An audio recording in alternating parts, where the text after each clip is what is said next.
नमस्कार, प्रणाम, अभिनंदन, स्वागत। दोस्तों, मैं आपकी अपनी सखी उर्मिल हाजिर हूँ लेकर दस्तक दिल की बात कलम से। आप सभी जानते हैं दस्तक में होते हैं हमारे ख़ास मेहमान जो होते हैं साहित्यकार। आप जानते हैं साहित्य समय परिवेश को इंगित करता है, अंकित करता है वक्त की दीवार पर।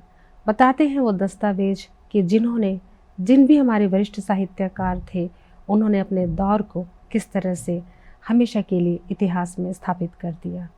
और ये साहित्य ही होता है कि वक्त की दीवार पर वो हस्ताक्षर होते हैं जो सदियां जिनको पढ़ती है, आगे जो हमारी जनरेशन होती है उनको पता चलता है उस समय किस तरह का समय था, कैसे हालात थे, कैसी परिस्थितियाँ थी और किस तरह की समस्याएं थी। समस्याएं तो हर युग में होती हैं, हर समय रहती हैं, लेकिन हर समय की अपनी समस्याएं होती हैं और इनको संभाल के रखते हैं कहानियों में, कविताओं में, गज़लों में उस समय के साहित्यकार। इसीलिए जो दस्तक कार्यक्रम है ये भी हमारे आज के जो समकालीन साहित्यकार हैं इस परिदृश्य में हम देखते हैं तो आजकल जो लिखा जा रहा है हर शहर का, हर ज़िले का, भारत के हर कोने में किस तरह के भाव अवतरित होते हैं। हमारे कोने कोने से हम भारत के चुन कर लाते हैं, ढूंढ कर लाते हैं ऐसे साहित्यकार जो अपना सहयोग दे रहे हैं, अपनी रचना धर्मिलता निभा रहे हैं। और आज इस कड़ी में जो मेहमान आपसे हम रूबरू करवाने वाले हैं, मैं उनको आपसे मिलवाने से पहले उनके बारे में बताना चाहूँगी। आप अध्यापिका हैं, कई साहित्य अदारों से जुड़ी हैं, कहीं पे आप अध्यक्षा हैं, कहीं महासचिव हैं, कहीं सदस्य हैं। अनेकों पुस्तकें प्रकाशित हैं और 5-6 पुस्तकें अभी भी प्रकाशन के लिए गई हुई हैं। राष्ट्रीय व अंतर्राष्ट्रीय स्तर पर पत्र पत्रिकाओं में आपकी रचनाएं प्रकाशित होती रहती हैं और साझा संकलन जो है उनमें भी आपकी रचनाएं अक्सर प्रकाशित होती हैं। और बात करें मान सम्मान अवार्ड की तो आपको नेशनल लीगल अवार्ड मिला हुआ है, आप नेशनल टीचर अवार्ड से सम्मानित हैं, साहित्य सारस्वत सम्मान आपकी झोली में है, अंतर्राष्ट्रीय साहित्य सेवी संस्थान से आपको सम्मानित किया गया है, गज़ल गौरव सम्मान आपके पास है, अटल श्री सम्मान से भी आप अलंकृत हैं और अध्यापिका तो आप हैं ही। और जो अध्यापिका हों तो सोचिए उसको भारत का जो भविष्य है उनके हाथों से ही निर्मित होता है। ऐसी हस्ती हमारे साथ है, सर्वगुण संपन्न और बहुत ख़ास पहचान बना चुकी साहित्यकार हमारे साथ हैं। तो देर कैसी, जी हाँ, मैं बात कर रही हूँ सीमा बिरला जी की। सीमा जी, आपका स्टूडियो में स्वागत है और आपने हमारा निमंत्रण स्वीकार किया और वक्त निकाला और हमारे जो दर्शक हैं उनसे रूबरू होंगी और बहुत कुछ साझा करेंगी इस उम्मीद के साथ हैं। प्यारे से मुस्कुराते चेहरे से एक सवाल पूछना चाह रही हूँ कि आप टीचर हैं जी। आप एक टीचर हैं तो एक प्राइमरी स्कूल के बच्चों को पढ़ाना और सीनियर सेकेंडरी तक के बच्चों को पढ़ाना, इन दोनों में कौन सा ज़्यादा मतलब जिसको पढ़ाने में ज़्यादा अच्छा लगता है? मुझे वैसे तो मैं एमफिल भी हूँ। एंजॉय किनके साथ होता है? एंजॉय तो छोटे बच्चों के साथ ही ज़्यादा हो पाता है। अच्छा। लेकिन अगर हम समझ की बात करें, अपने सब्जेक्ट को लेकर के बात करें तो वो बड़े बच्चों के साथ सही रहता है। मैं स्कूल में तो पढ़ाती ही हूँ, कभी कभी मैं एकेडमी में भी पढ़ाने जाती हूँ जी बड़े बच्चों को जी। उनको क्या पढ़ाते हैं? तो उनको मैं इकोनॉमिक्स पढ़ा देती हूँ कभी कभार और साइकोलॉजी जी। और स्कूल में कौन सी क्लास के बच्चों को? 5th तक। 5th तक, फर्स्ट से तो फिर और ज़्यादा उनके जो मासूम हरकतें, उनका भोलापन, और क्या हर बच्चे की उड़ान का पता चल जाता है? जी बिल्कुल। इस बच्चे की मंजिल क्या है? जी बिल्कुल, बच्चे की हरकतें अपने आप बता देती हैं हमें कि बच्चा किस आधार का है। अभी मेरे पास इस साल में कक्षा पहली है तो उसमें बहुत एक्टिव बच्चे हैं मेरे साथ में और जहाँ तक मैं कोशिश करती हूँ कि जैसे मैं खुद हूँ तो मैं वैसा उनको रखूँ ताकि वो अच्छे आगे पढ़ाई कर सके और अच्छे किसी क्षेत्र में जा सके। बच्चे जितना खुल के पेश आएंगे उतना अच्छा उनके लिए होगा, सोशलाइजेशन। लेकिन खुद को भी एक सोर्स ऑफ एनर्जी है बच्चों के साथ रहना, उनकी बचकानी हरकतें, उनकी शरारतें, तो वो घर की जिम्मेदारियां जो होती हैं, एक आप एक माँ भी हैं, एक पत्नी भी हैं, बहू भी हैं, तो वो जो दायित्व निभाती हैं और आधा दिन तो लगभग बच्चों के साथ रहती हैं, तो आपके अंदर कुछ बचकानी हरकतें साथ आती हैं घर तक? मेरे तो हमेशा ही रहती है। अच्छा, टोका जाता है कि बस बचपना हाँ, छोड़ दे? बिल्कुल टोका जाता है, लेकिन आप मैंने लेकिन नहीं छोड़ा, बदलेंगे? नहीं। छोड़ना भी नहीं है। बहुत खूब। और ये बहुत जरूरी है, कहते हैं कि उम्र तो गिनती है खाली, लेकिन अगर हम अपना बचपना छोड़ देते हैं तो कहीं न कहीं हम फिर बूढ़े होने लगते हैं, तो बचपना तो नहीं, और आपको देख के भी नहीं लगता है कि बचपना छूटेगा।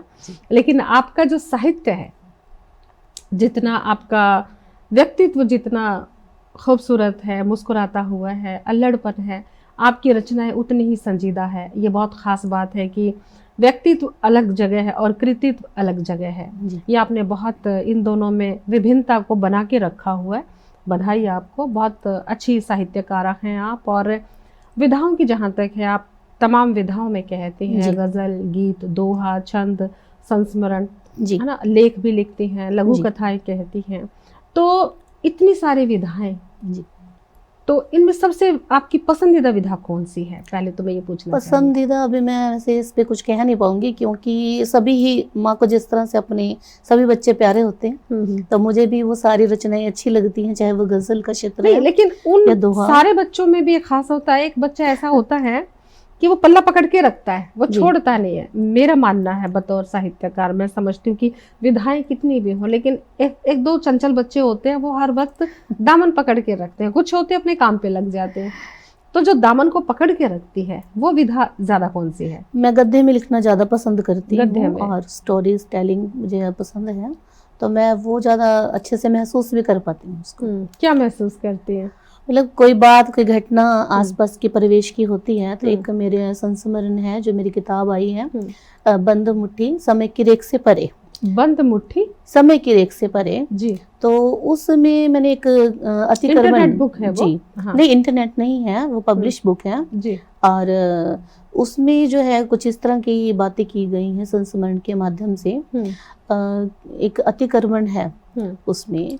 तो लास्ट कुछ दिन पहले एक इंसिडेंट हुआ था कि अतिक्रमण के नाम पर कुछ झुग्गी झोपड़ी हटा दी गई थी, तो उसी को आधार बना करके मैंने उसको लिखा है। एक मजदूर की आंखों से उसको दिखाने का प्रयास किया है कि वो मजदूर क्या महसूस कर रहा है कि झोपड़ी तो उसको गिरानी है, उसका काम है और ऑर्डर भी है, तो वो क्या करे उस समय में। तो उसमें कुछ माँ बेटी जो है जल के मर चुकी थी, तो वो क्या महसूस कर पा रहा है, उसके कदम कितने भारी हो जाते हैं जब वो ये काम करता है, अतिक्रमण हटाया जाता है, आंदोलन होता है, तो वो आग लग जाती है वहाँ पर या लगा दी जाती है जैसे भी। लेकिन अगर इस समस्या, ये जो एक आपकी विधा है संस्मरण, और जो आप मुद्दे चुनती हैं, अतिक्रमण है या गरीब की झोपड़ी को हटाने का विषय है, आप उनकी संवेदना को महसूस करती हैं कि गरीब से उसकी झोपड़ी ले ली तो वो कहाँ जाएगा।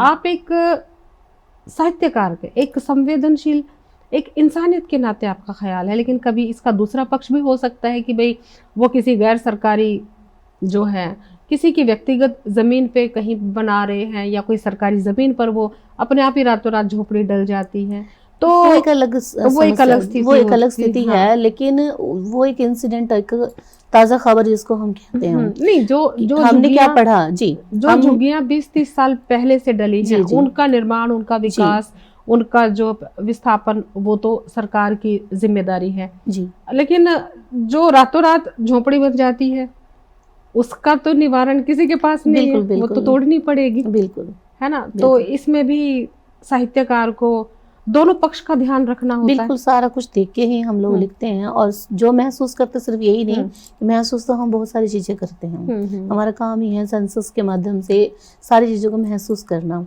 लेकिन जब हम लिखते हैं तो हमारी कोई जिम्मेदारी भी रहती है, सामाजिक जिम्मेदारी भी होती है। साहित्य तो दूसरे हित की बात करने का मतलब साहित्य है, बिल्कुल। लेखन हो, लेकिन ऐसा किसी के हितों को प्रभावित न करता हो। बात खूब। और जो संवेदना आपकी सामाजिक मुद्दों को देखकर नजर आती है, पता चल गया है संवेदनशील है आप, और बहुत कुछ संवेदनाएं लेकर बैठी हैं, बहुत कुछ सुनना है आपसे। दोस्तों, समय छोटे से ब्रेक का है, जल्द हाजिर होते हैं ब्रेक के बाद। दोस्तों, ब्रेक के बाद फिर से आपका स्वागत करते हैं। दस्तक में आज हमारी मेहमान हैं सीमा बिरला जी, जो एक अध्यापिका तो हैं ही, साथ में एक साहित्यकार भी हैं। बातों का सिलसिला बढ़ाते हैं आगे। तो सीमा जी, आप संस्मरण की बात कर रहे थे कि वो जो विषय हैं, और बड़े ही ऐसे विषय हैं जो लगता है कि ये भी हो सकता है, वो भी हो सकता है, विचार मंथन होता है एक साहित्यकार में और जो गैर साहित्यकार नहीं है उनमें यही अंतर है कि जो साहित्यकार नहीं होता वो देखकर अनदेखा कर देता है, साहित्यकार उसको आके लिखता है कि ये होना चाहिए, ये नहीं होना चाहिए, उस समय को, उस हालात को, उस स्थिति को लिख देता है। और क्या संस्मरण के विषय रहते हैं आपके खास तौर से? सामाजिक घटनाएं ही मोस्टली होती हैं, और कुछ अपने भी विचार हो सकते हैं या कोई अपने जीवन चलो में हम थोड़ा सा रुख मोड़ते हैं। चलो ये तो सामाजिक समस्याएं हुई कि भाई गरीब की झोंपड़ी देखी या कोई गरीबी देखी या कुछ भी आपको लगता है कि अन्याय कहीं हो रहा है, तो एक स्त्री होने के नाते क्या कभी खुद भी ये महसूस किया है कि औरों के साथ अन्याय हो रहा है? वो तो आपने कागज पे अंकित कर दिया जी, खुद के साथ अन्याय होता हुआ महसूस करती हैं अपने घर में, अपने मन में, मनोस्थिति? क्योंकि जी ये आपकी कथा व्यथा नहीं, हम एक स्त्री को जानना चाहते हैं। लेकिन मैं वैसे मुट्ठी भर आसमान अपना जब हाथ में नहीं होता जी, तो वो एक पीड़ा सी तो कभी कभी होती है जी। तो आपके साथ कुछ ऐसा है? नहीं, मेरे साथ बिल्कुल भी ऐसा नहीं है सखी जी। आप घर में प्रोग्राम मत दिखाइए, नहीं बताइए। बिल्कुल नहीं, मैंने अपने व्यक्तित्व को खुल के जिया है और मेरा जो जीवन है खुली किताब की तरह से है। मैंने कभी किसी की बंदिश नहीं मानी, मेरे उस मतलब व्यक्तित्व में ही नहीं है ये चीज, बंदिशों में रहना, और मेरे बस की बात भी नहीं। तो मैं खुल के ही जीती हूँ, अपनी बात कहने का जो सामर्थ्य मुझ में है, अपनी बात को साबित करने का सामर्थ्य मुझ में है, तो मुझे नहीं कभी ऐसा लगा कि मेरे साथ कहीं पे कोई अन्याय हो रहा है। अगर होया तो मैं उसके लिए आवाज उठाने के लिए तत्पर रहती हूँ हमेशा। जरूरी है क्योंकि कर्तव्य निभाना है जी हमें, लेकिन कर्तव्य के साथ अपनी जो निजी अभिव्यक्ति की स्वतंत्रता है जी, उसको हमें कैद नहीं रखना। अपनी स्वच्छंदता, अपनी जो खुल के अपने घर में अपना शुरू से जो रुतबा रखा है आपने उसको नहीं डगमगाने दिया। बिल्कुल। और बहुत अच्छे, ये बहुत आप खुशनसीब महिलाओं में से एक हैं जिनके साथ ऐसा कुछ नहीं है। अमूमन स्त्रियों के साथ बहुत कुछ होता है जी, वो कमाती भी हैं, घर काम पे जाती हैं, काम से काम पर भी लौटती हैं, और कई बार उनका ख्याल नहीं रखा जाता, उनको कोई समझता नहीं है। और स्त्री, खैर ये तो हमने देखा है भारतीय मिट्टी में वो जज्बा तो है कि स्त्री हार नहीं मानती है, वो थकने के बाद भी, वो लाचार है तब भी वो चाहे उसको अपना सिर बांध कर खाना बनाना पड़े, उसको सबको खिला पिला के सुलाने के बाद उसको नींद आएगी। ये तो अपने भारतीय मिट्टी में है। और इक्का दुक्का जो हालात हैं, जो परिस्थितियां हैं, जहाँ दिल नहीं मिलता तो फिर वहाँ कुछ मिलता ही नहीं है जी। बिल्कुल, ये बहुत अच्छी बात है। और स्त्रियों के जो स्त्री का विमर्श भी किसी रचना में मुखरित हुआ है जी? बिल्कुल, लिखती हैं उसने जी। कुछ देखा है कभी नारी की स्थिति आपको? चलो आपकी स्थिति तो अच्छी है, ये आपका सौभाग्य है, और भी आजू बाजू कुछ स्त्रियां देखती हैं जो लगता है कि जद्दोजहद में है। हाँ, बिल्कुल देखा है और देखते हैं, हम किसी का नाम तो नहीं ले सकते, लेकिन ऐसे होते हैं। नहीं, नाम तो साहित्यकार को लेना ही नहीं है। अगर हमने बता दिया कि भाई मेरे पड़ोस में है फलानी है, उसका नाम ये है, तो कल को आपकी कहानी कहीं छपेगी तो वही आपको आके गर्दन पकड़ेगी। बिल्कुल, तो इससे तो हमें बचना होता है। हर साहित्यकार को नाम बदलना होता है, जगह बदलनी होती है। अगर कहानी भी लिखनी है तो नाम, पात्रों के नाम तो बदलने ही पड़ेंगे जी। बिल्कुल बदलने, है ना? तो वैसे तो काम नहीं चलेगा। तो कोई कविता है स्त्री को लेकर, कोई संघर्ष की? हाँ, संघर्ष की नहीं है। मैंने एसिड अटैक विक्टिम के ऊपर कुछ लिखा है, गजल है, वो मैं कहना चाहूँगी। जी बिल्कुल, स्वागत है।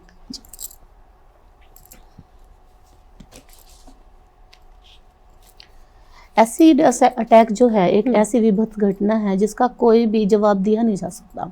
एक बार हो गया तो जिंदगी खराब है उसकी। तो वो क्या सोचती है वो लड़की जिसके साथ ये घटना घटी होगी जी, तो उसके माध्यम से बात करना चाहूंगी। अनसुना किस्सा सुना अब जिंदगी, अनसुना किस्सा सुना अब जिंदगी, काल का पहिया घुमा अब जिंदगी।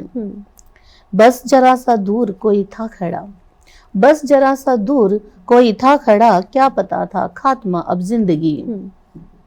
जल गई मासूमियत उस आग में, जल गई मासूमियत उस आग में, इश्क तेजाबी हुआ अब जिंदगी। इश्क पर अब मैं यकीन कैसे करूं, इश्क पर अब मैं यकीन कैसे करूं, कुछ नहीं बाकी बचा अब जिंदगी।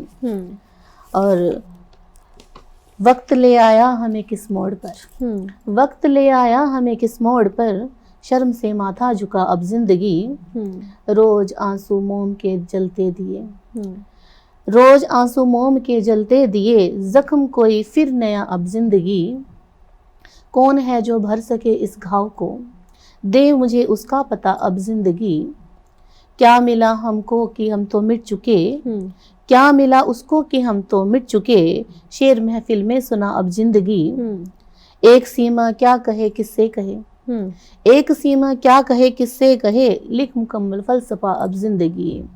तो यहाँ पर मैंने कोशिश की है कि ये दर्द जो है महसूस किया जा सके। सिर्फ मोमबत्ती जलाने से कुछ नहीं होगा, तो हमें इसके खिलाफ आवाज़ भी उठानी चाहिए। और समस्या क्या है कि हम लड़कियों को तो बहुत कुछ सिखाते हैं, बहुत कुछ उनको रहने के तौर तरीके बताते हैं, लेकिन हम अपने लड़कों पे ध्यान नहीं देते। सही बात है। समाज को खतरा किससे है? क्या लड़की के बाहर जाने से है या लड़की के खुल के जीने से है?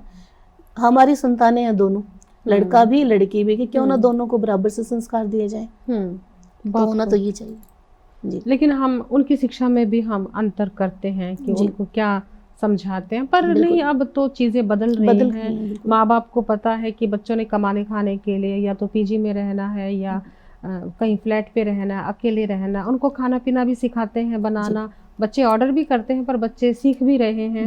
और पहले से तो चीज़ें थोड़ी सुधरी हैं, लेकिन जहाँ शिक्षा का अभाव है वहाँ पर ऐसी घटनाएं ज़्यादा हो रही हैं, क्योंकि हम देख रहे हैं। और ये स्त्रियों के अभी तो तेजाब वाली घटनाएं हम देख रहे हैं, तो हम बहुत पहले, आज से 20-30 साल पहले जाएं, दहेज के नाम पे भी कहते थे स्टोव फट गया जी, है ना, स्टोव फट गया, स्टोव फटकर जलने से, पीतल का स्टोव था वो फट गया और वो उससे आग लग गई। घर में और भी तो सदस्य थे, उनको आँच क्यों नहीं पहुंची? बिल्कुल। और खाना बनाते वक्त कहाँ फटते हैं स्टोव फटते हैं रात को फट गए, दोपहर को, मतलब जो जिस वक्त खाना बनाने का टाइम भी नहीं होता। तो जिस घर से लड़ाई की आवाज़ें आती हैं, मार पिटाई होती है, उस घर में एक दिन स्टोव भी फटता है, लेकिन सिर्फ स्त्री जलती है, स्त्री मरती है। दहेज के नाम पे भी कितना कुछ होता आया है। और लेकिन हम ये नहीं कह सकते कि अभी भी हो रहा है। हम इस बात को हम कह सकते हैं कि जहाँ पे शिक्षा का अभाव है वहाँ पे ये इस तरह की हलचलें हैं। लेकिन अब आज का समय बदल गया है और लोग समझदार हो गए हैं, क्योंकि बच्चे भी 1-2 हैं, लोगों के पास ज़्यादा बच्चे नहीं, तो अच्छी शिक्षा दे रहे हैं। और इन चीज़ों ने भी काफ़ी सुधार किया। जब 8-10 बच्चे होते थे, खर्चे बहुत होते थे, बहुत सारी जिम्मेदारियां माँ बाप की भी होती थी, ससुराल वाला पक्ष भी इंतज़ार करता था कि कितना दहेज लेकर आए, उनकी उम्मीदों पे लड़की ना खरी उतरे। तो ऐसी बहुत समस्याएं थी। पर मैं तो बार बार यही कहूँगी सीमा जी, मुझे तो ये लगता है कि महिलाओं को लेकर जो दहेज वाली है या इस तरह की समस्याएं काफ़ी कम है। ठीक है, तेजाब फेंका जा रहा है, इसमें कोई शक नहीं, पर अगर रेशो निकाले तो इतना कहाँ। जहाँ हो रहा है उसको हम प्रचार प्रसार उसका करते हैं ताकि आगे ना हो जी। तो ये चीज़ें हैं, लेकिन जहाँ पर अज्ञान की कमी है वहाँ पे ये चीज़ें हैं। और बेटियों को हमें और सशक्त बनाना है, बिल्कुल। और आंखों देखी घटना लगती है। देखना तो आंखों से ही पड़ता है, मन की आंखों से देखते हैं हम लोग। तो हमने नहीं देखा ऐसा, तो ना ही भगवान करे कि हमें देखने को ऐसा मिले। तो सुनते हैं, पढ़ते हैं, उसी से ही ये चीजें आती हैं। हमारे देश में और भी महिलाओं के लिए बहुत कुछ है। आजकल हमारे भारत की बेटियां तो हर जगह अपनी पताका फहरा रही हैं। कोई फील्ड ऐसे नहीं जहाँ हमारी बेटियां आगे नहीं है। हमें चिंतन, इस चिंता के साथ साथ हमें जो है चिंता मुक्त भी होना चाहिए, बिल्कुल, कि हमारी बेटियां किसी से कम नहीं है, भारत की बेटी। और दोस्तों, बहुत सारी बातें करनी है सीमा जी से, लेकिन समय है छोटे से ब्रेक का। जल्द हाजिर होते हैं। दोस्तों, ब्रेक के बाद फिर से स्वागत करते हैं। दस्तक में आज हमारी मेहमान हैं सीमा बिरला जी, और बहुत सारी बातें हो रही हैं सामाजिक मुद्दों पर। महिलाओं की जो स्थिति है, मनोस्थिति है, उस पर भी हमने बात की है, और भी विषय हमारे साथ है। बात करते हैं सीमा जी से। तो सीमा जी, एक किताब और है आपकी जी, बांग्लादेश की जो प्रधानमंत्री हैं शेख हसीना साहिबा, उनके ऊपर भी आपने मुकम्मल कुछ लिखा है जी। उसके बारे में हमारे दर्शकों को बताएं। शेख हसीना एक लिविंग लेजेंड के रूप में मैंने दिखाने का अपनी किताब में प्रयास किया है, जिसका नाम भी है Sheikh Hasina the living legend. तो उसमें क्या है कि जब से पूर्वी पाकिस्तान बना, तब से बांग्लादेश का जो है ओरिजिन हुआ था। तो उनके पिता की क्या स्थितियां रही उस समय, किस तरह से मृत्यु हुई, क्या कारण है, तब से लेकर के शेख हसीना का क्या रोल रहा राजनीति में, वो सारा कुछ उसमें डिस्कस किया गया। उनकी पढ़ाई लिखाई, और उसके बाद जैसे अभी G20 समिट के दौरान निष्कासन हुआ, बांग्लादेश में बहुत कुछ हो रहा था अभी पिछले दिनों। तो उस समय मेरे दिमाग में आइडिया आया कि क्यों ना इनकी लाइफ हिस्ट्री को लिखा जाए। तो मैंने उनकी लाइफ हिस्ट्री को उसमें डिस्कस किया। तो कहीं ना कहीं एक महिला के सशक्तिकरण को अभिव्यक्त किया है कि महिला अगर सशक्त है तो वो अपनी जगह अपना मुकाम हासिल कर लेती है। वो मतलब पश्चिमी बंगाल हो, चाहे आपका कहीं भी किसी भी देश की हो, किसी भी क्षेत्र की हो, स्त्री मोहताज नहीं है अगर उसका जज्बा है तो। जी सखी जी, मेरा जो सब्जेक्ट है पॉलिटिकल साइंस है, तो मैं अपने जो रचनाएं तो मैं लिख ही रही हूँ, लेकिन मैं अपने लेखन को उस दिशा में भी रखना चाहती हूँ। तो वो किताब मैंने उस हिसाब से लिखी है कि ताकि वो पॉलिटिकल जो स्टाइल है वो बना रहे। चलो अब हम थोड़ी लाइन चेंज करते हैं और आते हैं गज़लों की ओर। जी। तो वो तो शेख हसीना जी हैं जी। अब हमारे सामने इतनी प्यारी हसीना बैठी है, तो गज़ल के लिए हम जो हैं आगाज़ करते हैं। तो कुछ एक मुकम्मल गज़ल हो जाए जी, क्योंकि आप गज़ल भी कहती हैं और तरन्नुम में फिर कभी सुनेंगे जी, बिल्कुल तरन्नुम में तहत में ही पढ़ेंगे जी। तो मैंने एक रचना थोड़ी हास्य में ले जाने की कोशिश की है कि थोड़ा सा हास्य उसमें हो जी, कोशिश करूँगी। बहुत खूब।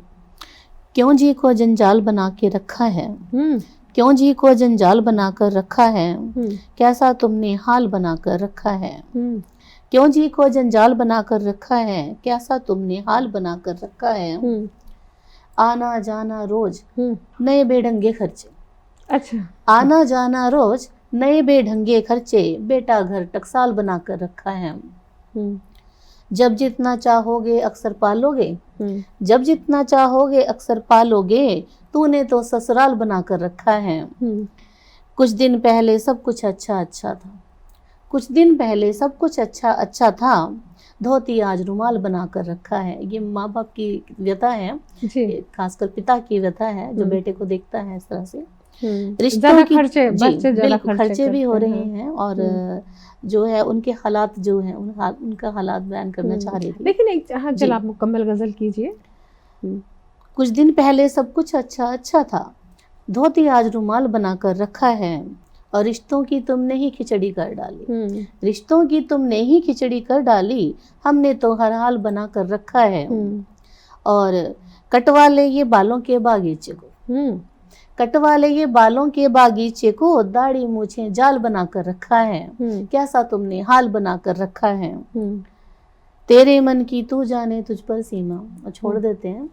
तेरे मन की तू जाने तुझ पर सीमा, ये दिल माला माल बना कर रखा है, ये दिल माला माल बना कर रखा है। बहुत अलग विषय चुना आपने। गजलों में लोग रोमांस चुनते हैं जी, खूबसूरती रोमांस भी होता है, लेकिन कभी कभी जो थॉट प्रोसेस आता है दिमाग में, बिल्कुल। और ये भी एक सामाजिक विषय है, और महंगाई ने भी तो कमर तोड़ रखी है, तो कहीं ना कहीं और इंसान ने अपनी कमर खुद ही तोड़ी है जी। महंगाई हो भी गई है तो उस चीज को चुनते हैं ना, फिर वो दिखावे में जाते हैं। और गूगल पे ने भी काफी हद तक जब सैलरी आती है तो फटाक से हर चीज का गूगल पे हो जाता है। तो इस पर भी बहुत कुछ कहा जा सकता है। मुझे लगता है कि मैं जब बात करती हूँ तो वो सामाजिक विषय अपने आप हो जाता है, अपने आप हो जाता है। कोई खूबसूरत रोमांटिक गजल जी, दूसरा रंग भी देख लेते हैं आपका। बिल्कुल बिल्कुल।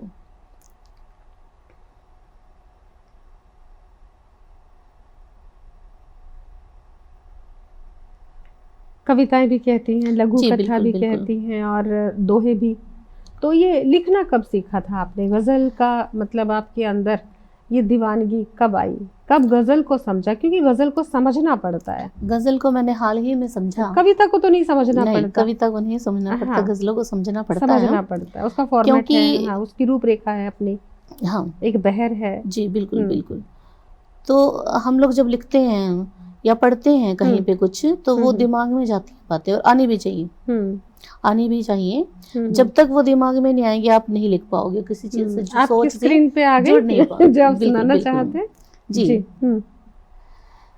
आप जब से साथ मेरे चलने लगे, आप जब से साथ मेरे दूर तक चलने लगे, बेसबब ही लोग हमसे खामखा जलने लगे। आप जब से साथ मेरे दूर तक चलने लगे, बेसबब ही लोग हमसे खामखा जलने लगे। अब जरा सी बात पर मौसम रंगीनी आ घुले, अब जरा सी बात पर मौसम रंगीनी आ घुले, एक नजर जो देख लो आस दिल पलने लगे। अब दिल में अरमान जाग जाते हैं, देखे तो प्यार से कोई। कह रही है दूर तक बिखरी हुई ये चांदनी, कह रही है दूर तक बिखरी हुई ये चांदनी, आज जाना किस कदर गम बेखुदी छलने लगे। आपसे है जुड़ रहे शायद मरासिम अब मेरे, आपसे हैं जुड़ रहे शायद मरासिम अब मेरे, आपकी ही याद में अब रात दिन ढलने लगे। क्या बात है। और टूटता तारा बिना मांगे दुआएं दे गया, टूटता तारा बिना मांगे दुआएं दे गया, इश्क की जब लो जगी सीमा दिए खलने लगे। क्या इश्क की जब लो जगी सीमा दिए खलने लगे। क्या बात है। और आपने गजल से भी अपना परिचय करवा दिया है और संस्मरण के बारे में भी बता दिया। अब हमारे दर्शक सोच रहे हैं कि ये प्यारी सी चुलबुलाती सी जो लड़की है और चंचल सी, ये है कहाँ से, अपने बारे में भी थोड़ा बता दें। जी, मैं कुरुक्षेत्र हरियाणा से बिलोंग करती हूँ और साधारण परिवार में ही लालन पालन हुआ है। शिक्षा जो है मेरी कुरुक्षेत्र यूनिवर्सिटी से रही है और मैंने एमफिल तक पढ़ाई की है। जी, तो आप हरियाणा से हैं, कुरुक्षेत्र से हैं। तो कुरुक्षेत्र तो ज्ञान का सागर है, वहाँ तो गीता ज्ञान था। जी। तो मेरे ख्याल से आपकी रचनाएं जितना मैंने देखा है तो उसमें दार्शनिकता भी है जी, क्योंकि दर्शन जहाँ दुनिया का पूरा दर्शन जहाँ पे समाहित है, तो उस पावन भूमि से कुछ भगवत गीता से कुछ प्रेरित, कुछ ऐसा सामाजिक कोई। बिल्कुल, एक है एक भगवत गीता का श्लोक है पुष्पम तोयम करके, तो मैं संस्कृत में तो नहीं बता पाऊंगी जी, तो मैं उसमें थोड़ा सा मैंने उसको एक कविता में ढालने का प्रयास किया है। मैं उसको एक बार देख लूं तो आप इजाज़त दें तो। चलो, देखने में वक्त ना लगाएं जी तो। जी,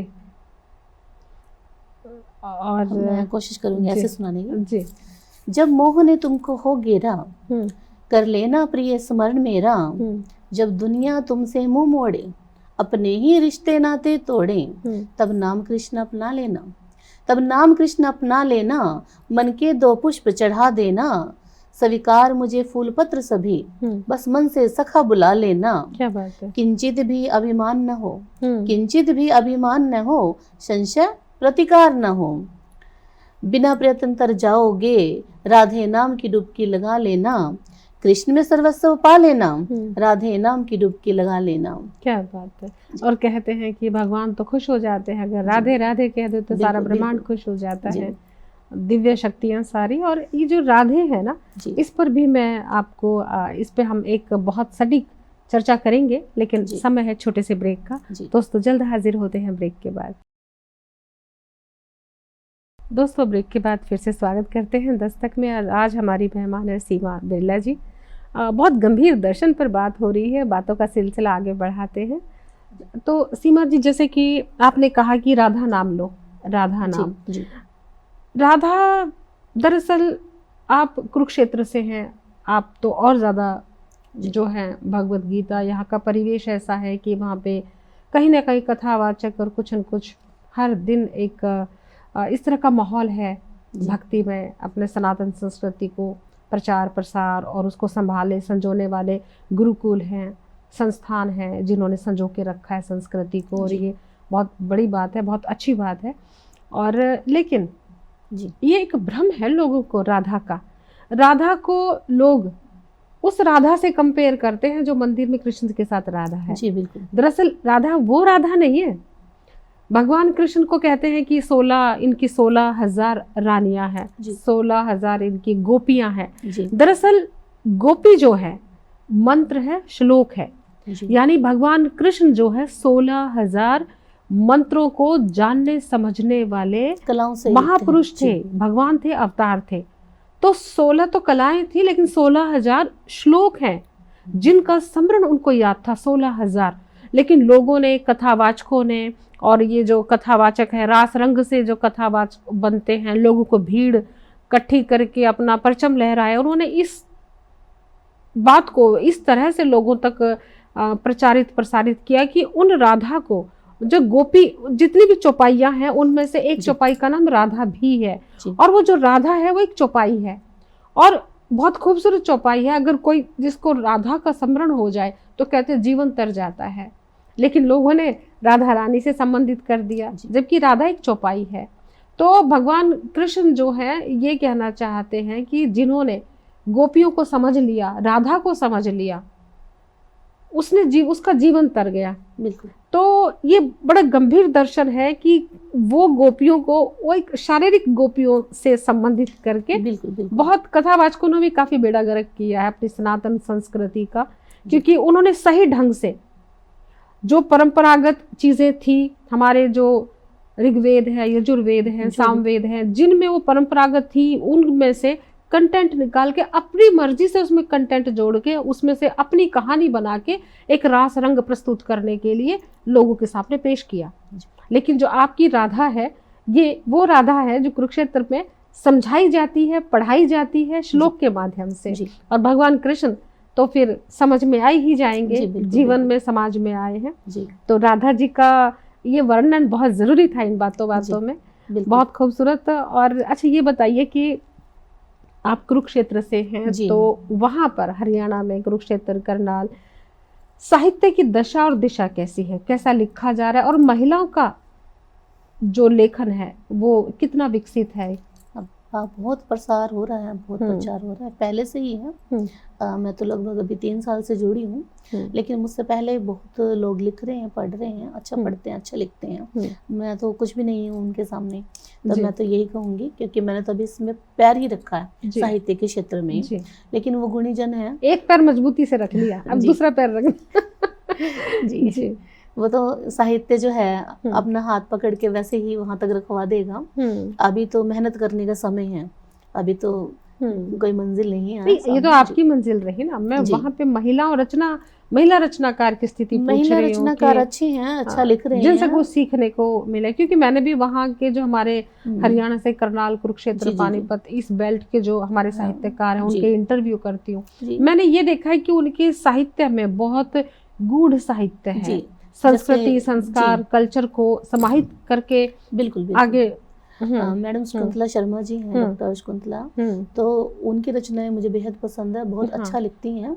और खासकर हरियाणवी में जब वो पढ़ती हैं तो बहुत ही बढ़िया होता है। मुझे लगता है आपने इंटरव्यू किया है अभी कुछ दिन पहले, तो नहीं जो उनके साथ जब आप उनके संरक्षण में उनको सुनते हैं, वरिष्ठ महिला रचनाकारों को सुनते हैं, तो कितना प्रभावित होते हैं? बहुत प्रभावित पड़ते हैं, बहुत पढ़ते ही वो प्रभावशाली हैं। हम जकड़ी देखो भूल चुके हैं लोग, लेकिन वो पढ़ते हैं, बहुत अच्छा लगता है हमें। उस समय लगता है हमें कुछ भी नहीं जानते, हमें कुछ भी नहीं आता, तब ऐसा लगता है, लेकिन अच्छा है। और सिखा भी देते हैं, जब कहो तो बात होती है, तो समय में सलाह मशवरा। जी बिल्कुल, जहाँ गलती हो वहाँ समझा भी देते हैं। और संस्थाओं का क्या स्थिति है? साहित्यिक संस्थाएं, अदारे हैं अच्छे चल रही हैं। अभी 2 वहाँ पे बड़े ग्रुप हैं, सार्थक साहित्य मंच है और अदबी साहित्य संगम है, अदबी करके। तो उन दोनों की ही मतलब मैं सदस्य हूँ, लेकिन मेरा अपना पटल भी है, स्नेह समन साहित्य सेवा मंच करके। तो मैं अपना भी चला रही हूँ, जो कि ऑनलाइन और ऑफलाइन दोनों ही तरह के कार्यक्रम हम लोग उस पे करते हैं। और महिलाओं का रेशो क्या है अगर साहित्यकारों की बात करें तो? वहाँ पे मुझसे जो जुड़ी हुई हैं तो काफी हैं, परसेंटेज अच्छी संख्या में महिलाएं, मैं कहूँगी ज्यादा संख्या में महिलाएं हैं जी। तो हरियाणा भी अब पीछे नहीं है किसी भी महिलाओं को भी देखा जाए तो। बहुत को तो चलते चलते एक कविता हो जाए। हाँ जी बिल्कुल बिल्कुल। एक प्रेम की कविता की मैं बात करना चाहूँगी जी। ये मैंने लिखी ही स्पेशल थी, अच्छा निकाली जी। एक प्रेम पत्र मिला है, समझो कि उसको पढ़ना है हमने जी। प्रणय निवेदन पाती पढ़कर मन ही मन मुस्कान खिले, एक नजर बस तुमको देखूं तब किंचित आराम मिले। क्या बात है। छंद कवित की परिकाष्ठा मुक्तक हंसी तुम्हारी, छंद कवित की परिकाष्ठा, मुक्तक हंसी तुम्हारी, नयन सलोने कमल पुष्प से मन मनहारी। नयन सलोने कमल पुष्प से मन भावन मनहारी, अधरों की परिभाषा जैसे, अधरों की परिभाषा ऐसे जैसे सुबह शाम मिले, एक नजर बस तुमको देखूं तब किंचित आराम मिले। श्वास श्वास में नाम तुम्हारा, श्वास श्वास में नाम तुम्हारा, हृदय स्पंदन भरता, अकुलाता जब प्रेम का सागर झरझर बहती सरता। तेरी गलियों से जब गुजरे, तेरी गलियों से जब गुजरे, हमको चारों धाम मिले, एक नजर बस तुमको देखूं तब किंचित आराम मिले। क्या बात है। तुम न मिले तो लगता जीवन, तुम न मिलो तो लगता जीवन, तुम बिन रीता रीता, भाव निवेदित पन्ने जैसे रामायण और गीता। अब गीता की बात यहाँ पे भी हाँ, वो मुझे समझ थी कि कुरुक्षेत्र से आए हैं तो कहीं न कहीं गीता तो जरूर। तुम न मिलो तो लगता जीवन, तुम बिन रीता रीता, भाव निवेदित पन्ने जैसे रामायण और गीता। शब्द शब्द में श्री नारायण, शब्द शब्द में श्री नारायण, अक्षर अक्षर में राम मिले, एक नजर बस तुमको देखो तब किंचित आराम मिले। बहुत खूब। कहीं न कहीं ये भी भगवान भक्ति, भगवान तो अपने आप ही आ जाते हैं साहित्य में। जब हम साहित्य पढ़ते हैं, लिखते हैं, चिंतन करते हैं तो मन साफ होता जाता है, तो भगवान के करीब होते जाते हैं हम लोग। मैंने तो यही महसूस किया। बहुत खूब। और इतनी सारी गज़लें, कविताएं और बातों के बाद कहीं न कहीं सीमा जी हम इस निष्कर्ष पर हैं कि अब महिलाएं जो है किसी भी फील्ड में पीछे नहीं है। इतना खूबसूरत साहित्य सृजन है, लेकिन फिर भी एक सवाल ये है कि सोशल मीडिया ने क्या वो जगह ख़त्म कर दी है कि जब अखबारों में रचनाएं भेजते थे, कहानियां भेजते थे, उसका प्रभाव, दुष्प्रभाव पड़ा है? कुछ तो फ़र्क पड़ता है। देखो, कोई काम होता है तो अब डिजिटल का ज़माना है, अब डिजिटल में ही ज़्यादातर लोग बिजी हैं, और अखबार की तो अब मैं कहूँगी कोई वैल्यू ही नहीं है, पढ़ते नहीं हैं। कल मैंने सोशल मीडिया नहीं था तो हर चीज़। हाँ, कल मैंने किसी से पूछा जानने के भाव से, कुछ दिन पहले मेरी एक लड़की, मेरी एक न्यूज़ लगी थी, तो मैंने पूछा कि पंजाब केसरी आता है? कहते हैं हाँ आता है। तो मैं 17 तारीख का मिलेगा क्या? तो कहते नहीं, कहते रोज हम शीशा साफ कर देते हैं। अच्छा, ये शीशा साफ करते हैं, अखबार से पढ़ते नहीं है। हाँ। वो शीशा साफ करने की काम का रह गया है। अरे अरे, तो साहित्य को तो क्या ही पढ़ेंगे जब अखबार को ही नहीं पढ़ा जा रहा। अभी रचनाएं फटाक से पोस्ट हो जाती हैं जी, है ना, और पोस्ट में फ्रेंड सर्कल पढ़ता है, शहर सारा शहर तो नहीं पढ़ पाता ना। जी जी, कुछ खास लोग, चुनिंदा लोग उस पे। इसके लिए बस आयोजन ही एक अच्छा माध्यम है कि आप ऑफलाइन, जैसे आप जाते हैं ऑफलाइन, संगोष्ठी होती है, जो भी है, तो उसमें मुशायरा हो गया, गोष्ठी होगी, संगोष्ठी होगी, तो इसमें ही ज़्यादा अच्छा रहता है, तभी प्रचार प्रसार होता है। तो माध्यम कोई भी हो, साहित्यकार कहीं न कहीं एक पटल पर हैं जी। बहुत खूब। और सीमा जी आप आए, बहुत सारी बातें साझा करी, बहुत खूबसूरत रचनाएं सुनाई जी। आपका हम दिल से धन्यवाद करते हैं जस टीवी की ओर से जी।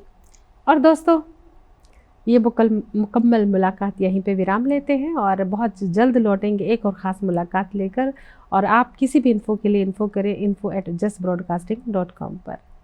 और अब मुझे और सीमा जी को, हम दोनों को दीजिए अनुमति। प्रणाम।